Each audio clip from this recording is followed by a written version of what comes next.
My name is Josh Sims. I was born in Texas, and early on I moved to the mountains of North Carolina, near the Smoky Mountains, actually in the Smoky Mountains. This is actually my first real gig acting. I've not really had any other experience or anything.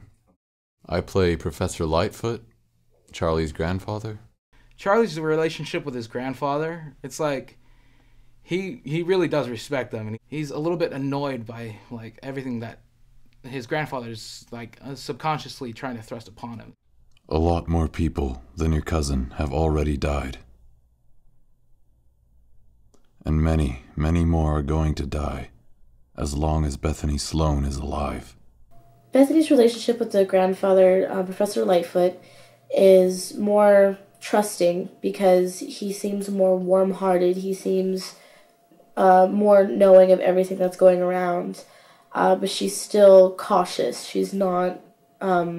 She's a very smart little girl who knows that even if you feel like you can trust that person, you also have to keep an eye out just in case.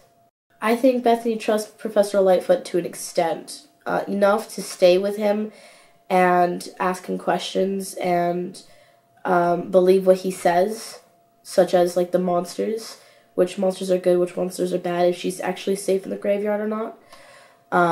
But other than that, I think she trusts him as much as she trusts the businessman. We heard Josh's voice. He has this gorgeously deep voice, this deep, resonating monotone.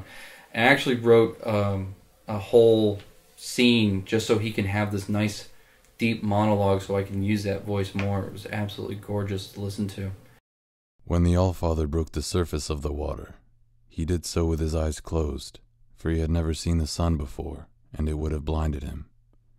Once his eyes grew accustomed to light, the Allfather began to create the world. But as he did so, he attracted the attention of his brother, who wanted to make his own creations in this new world.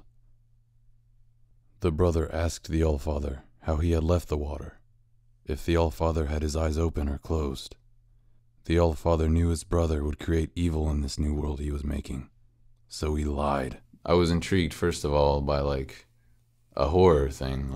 I thought to myself, hey, maybe I can sound scary or something. That'd be interesting. And then I read it, and it seemed like a really cool thing, like to get into. As it's my first experience in voice acting, it was eye-opening, and I got to learn a lot, and I developed skill, I think, and I can't wait to do this again.